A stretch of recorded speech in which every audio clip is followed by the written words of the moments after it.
সংস্কার ও বিচার প্রক্রিয়া সম্পন্ন না করে নির্বাচন দেওয়া হলে সরকারের জবাবদিহির সংকট তৈরি হবে বলে জানিয়েছেন আইন উপদেষ্টা অধ্যাপক আসিফ নজরুল। বুধবার দুপুরে রাষ্ট্রীয় অতিথি ভবন যমুনায় বিএনপির সঙ্গে প্রধান উপদেষ্টার বৈঠক শেষে তিনি এই কথা বলেন। তিনি জোর দিয়ে বলেন, প্রধান উপদেষ্টার অঙ্গীকার অনুযায়ী নির্বাচন জুনের পর হবে না, তবে ডিসেম্বর থেকে জুনের মধ্যে যত দ্রুত সম্ভব ভোট অনুষ্ঠিত হবে। বিএনপির ডিসেম্বরের মধ্যে নির্বাচনের দাবি প্রসঙ্গে আসিফ নজরুল বলেন, সরকারের কিছু উপদেষ্টার বক্তব্যে অস্পষ্টতা থাকলেও প্রধান উপদেষ্টা ডক্টর মোহাম্মদ ইউনূসের অবস্থান সুনির্দিষ্ট। তিনি বরাবর বলেছেন ডিসেম্বর থেকে জুনের মধ্যে নির্বাচন হবে।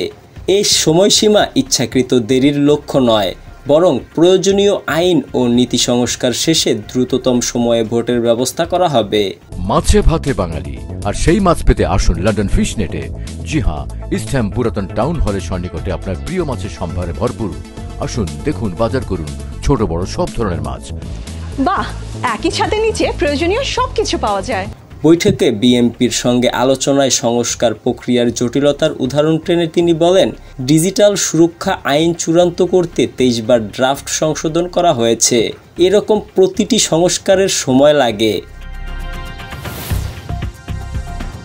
তিনি গুরুত্ব দিয়ে বলেন, আমাদের কাছে জনগণের তো একটা আকাঙ্ক্ষা আছে যেন আমরা বিচার করে যাই। বাংলাদেশে হাজারের বেশি তরুণ জীবন দিয়েছে, আর প্রায় 50 থেকে 60 হাজার মানুষ শারীরিকভাবে পার্মানেন্টলি ক্ষতিগ্রস্ত হয়েছে, চোখ হারিয়েছে। তাদের যে বিচারের দাবি, এটা তো এই গণঅভ্যুত্থানের অন্যতম প্রধান আকাঙ্ক্ষা।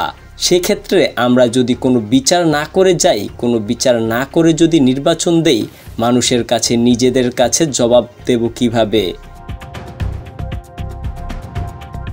তিনি উল্লেখ করেন, সংস্কার, বিচার ও সরকারের অগ্রগতির উপর নির্বাচনের সময়সীমা নির্ভরশীল, তবে জুনের পর কোনোভাবেই নির্বাচন হবে না বলে পূর্ণ ব্যক্ত করেন তিনি।